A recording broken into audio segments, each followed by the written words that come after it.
दोस्तों, आप सभी का मेरे YouTube चैनल जीके मैथ हैस में स्वागत है। यह साइंस के सबसे महत्वपूर्ण चैप्टर मानव रोग से संबंधित वीडियो है। इसे लास्ट तक देखिएगा, लाइक सब्सक्राइब और शेयर कीजिएगा। सब्सक्राइब कर घंटी को जरूर दबाइएगा ताकि अगला वीडियो आप तक पहुंच सके। दोस्तों को भी शेयर कीजिएगा, फेसबुक और व्हाट्सएप पर भी इसे शेयर कीजिएगा। रोग शब्द का अर्थ होता है व्याधि। यदि किसी व्यक्ति को कोई व्याधि उत्पन्न हो जाता है तो इसे रोग भी कहते हैं या व्याधि भी कहते हैं। उसके स्वास्थ्य में रुकावट उत्पन्न होने लगता है। रोग को दो वर्गों में विभाजित किया गया है। पहला है जन्मजात रोग। यदि किसी व्यक्ति को माता पिता या आनुवंशिक रूप से कोई रोग होता है तो उसे कहते हैं जन्मजात रोग। दूसरा होता है उपार्जित रोग। वे रोग जो जन्म के पश्चात विभिन्न कारणों से शरीर में उत्पन्न होते हैं, जैसे कैंसर, डायबिटीज़। ये सब जो रोग हैं ये जन्म के पश्चात शरीर में उत्पन्न होते हैं, जबकि जन्मजात रोग हैं वर्णांधता, हीमोफीलिया, टर्नर सिंड्रोम।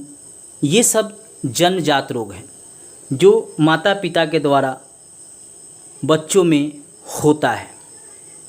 आइए हम अब यह भी जानते हैं कि उपार्जित रोग को कितने भागों में बांटा गया है।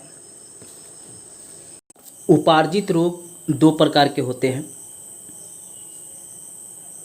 पहला होता है संक्रामक रोग और दूसरा होता है असंक्रामक रोग। संक्रामक रोग क्या है, आइए हम जानते हैं। यह हानिकारक सूक्ष्म जीवों के कारण होता है। यह हानिकारक सूक्ष्म जीवों के कारण संक्रामक रोग होता है, जैसे जीवाणु से होता है, विषाणु से होता है, कवक से होता है, प्रोटोजोआ से होता है। आगे हम जीवाणु, विषाणु, कवक और प्रोटोजोआ से कौन कौन सा बीमारी होता है और क्या क्या शरीर में उसके कारण खराबी होता है और उसके क्या उपाय है, इसको भी हम पढ़ेंगे। रोग का कारण जीव का संचरण वायु, जल, भोजन, रोगवाहक कीट तथा शारीरिक संपर्क के द्वारा एक व्यक्ति से दूसरे व्यक्ति में फैलता है। जैसे अभी कोरोना वायरस है, यह जो है एक व्यक्ति से दूसरे व्यक्ति में फैल रहा है। जब व्यक्ति कोई खांसता है या छींकता है तो वो दूसरे व्यक्ति में उसका जो कोरोना वायरस का सिम्टम है वह प्रवेश कर जाता है कान, आँख और नाक के द्वारा, जिसके कारण लाखों लोगों की मृत्यु पूरे विश्व में हो चुकी है। उसके बारे में भी हम जानेंगे कैसे फैलता है कोरोना वायरस। असंक्रामक रोग, जिसे असंचरणीय भी कहते हैं, जो रोग संक्रमित व्यक्ति से स्वस्थ व्यक्ति को स्थानांतरित नहीं होता है।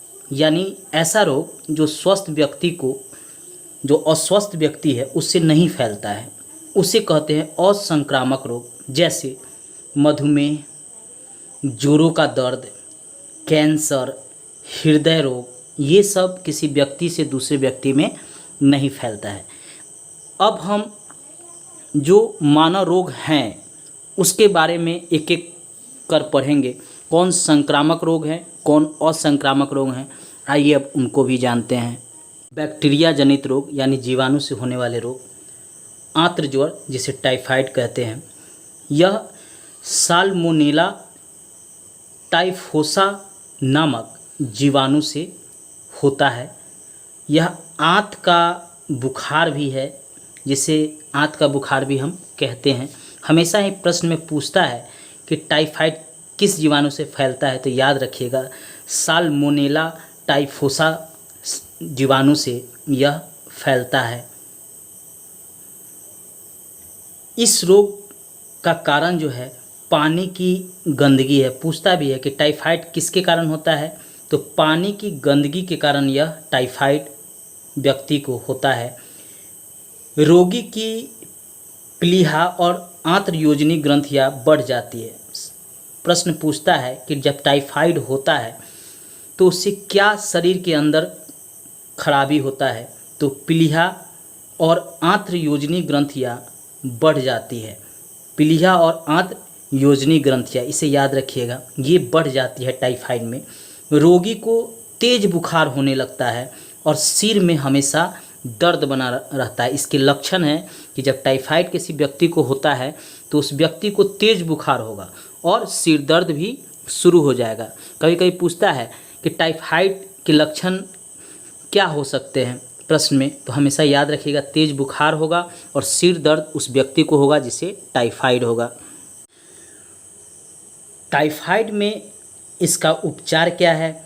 रोगी व्यक्ति के मल मूत्र को निवास स्थान से दूर रखना चाहिए।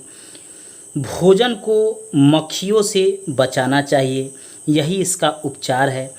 इसकी चिकित्सा में क्लोरोमाइसिन औषधि, हमेशा याद रखिएगा कि टाइफाइड की चिकित्सा में क्लोरोमाइसिन औषधि का उपयोग किया जाता है। हमेशा ही प्रश्न पूछता है कि टाइफाइड के उपचार में किस औषधि का प्रयोग किया जाता है, तो इसको याद रखिएगा, ये हमेशा ही प्रश्न में पूछ सकता है।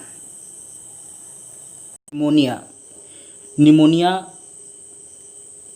यह रोग डिप्लोकोकस निमोनी नामक जीवाणु से होती है। हमेशा ही प्रश्न पूछता है कि निमोनिया किस जीवाणु से होती है, तो डिप्लोकोकस न्यूमोनी नामक जीवाणु से होती है। रोगी को तेज बुखार तथा सांस लेने में कठिनाई होने लगती है, यह इसके लक्षण है। फेफड़ों में सूजन आ जाता है, ये यहाँ पे फेफड़ा होता है, यहाँ पे सूजन आ जाता है। इस रोग से ग्रसित रोगी को ठंड से बचाना चाहिए, इसमें ठंडा लगता है, जिससे बचाने के लिए उपाय किए जाते हैं, तथा एंटीबायोटिक्स औषधियाँ दिया जाता है रोगी को, ताकि निमोनिया जो उनको हुआ है उससे उनको राहत मिल सके। दोस्तों, मेरे नेक्स्ट वीडियो को भी ज़रूर देखिएगा, जो जीवाणु से संबंधित ही होंगे। नेक्स्ट वीडियो में प्लेग, हैजा, डिप्थीरिया, टिटनेस, कोढ़, काली खांसी आदि इन के बारे में हम आपको जानकारी देंगे। जाते समय हम यही कहेंगे कि आप मेरे चैनल को सब्सक्राइब कर घंटी ज़रूर दबा लीजिएगा, दोस्तों को भी शेयर कीजिएगा और फेसबुक व्हाट्सएप पर भी ज़रूर शेयर कीजिएगा। अगला प्रश्न है, आंत्र ज्वार किस जीवाणु से होता है, यानी टाइफाइड किस जीवाणु से होता है? साल्मोनेला टाइफोसा जीवाणु, यह पूछा भी गया है। अगला प्रश्न है, टाइफाइड को किस बुखार के नाम से जानते हैं? आंत का बुखार के नाम से इसको जानते हैं। अगला प्रश्न है, टाइफाइड किसके कारण व्यक्ति को होता है?